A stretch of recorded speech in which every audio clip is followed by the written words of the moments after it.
Good morning, सुप्रभात सर्वांना माझा नमस्कार। तर गोष्ट सांगते आहे मी तुम्हाला आजच्या रांगोळीची। तर आज या ठिकाणी म्हटलं चला छान सकाळ झालेली आहे आणि आज महाशिवरात्रीनिमित्त आपण छान रांगोळी काढू असा विचार केला मी आणि तुळशीजवळ रांगोळी काढायला बसले। आजकाल हे साचा आल्यामुळे रांगोळी काढणं अगदी सोपं झालं आहे। मग साचा घेतला, साच्यामध्ये रांगोळी टाकली आणि या ठिकाणी गायगोऱ्याची छान छोटीशी रांगोळी काढून घेतली तुळशीसमोर। आणि हाताने पण मी तिथे श्री शिवाय नमस्तुभ्यम असं लिहून घेतलं हाताने रांगोळीने आणि छान थोडा रंग भरून त्याच्यामध्ये अशी पांढरी रांगोळी ठेवू नये म्हणून थोडासा रंग भरून घेतला। आणि मग नंतर अलीकडे दरवाजासमोरच्या फरशीवर रांगोळी काढायची।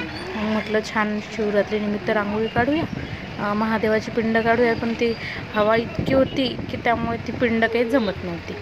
मग शेवटी विचार बदलला, म्हटलं जाऊ द्या साधीच रांगोळी काढून घेऊया, कामाला उशीर होईल। मग कोणालाही जमेल अशी अत्यंत सोपी रांगोळी, फुलाची रांगोळी मी काढली या ठिकाणी।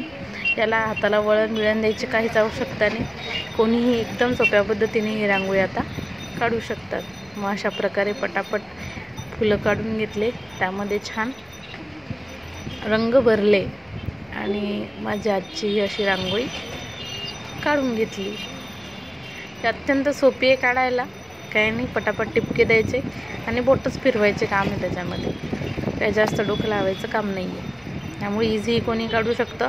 हवा भरपूर असल्यामुळे रांगोळी उडी होती, आता यामध्ये थोडंफार दिसत असेल म्हणून म्हटलं जाऊ द्या पटापट अशी रांगोळी काढून घेऊया। अशी मी रांगोळी काढली आणि चला म्हटलं फराळाची तयारी करूया। आज उपवास आहे, त्यामुळे तुम्हाला सगळ्यांना महाशिवरात्रीच्या हार्दिक शुभेच्छा। आजची रांगोळी सिंपल आणि एकदमच साधी कलरफुल कशी वाटली हे नक्की मला कमेंटमध्ये सांगा आणि चॅनलला सबस्क्राईब करायला विसरू नका।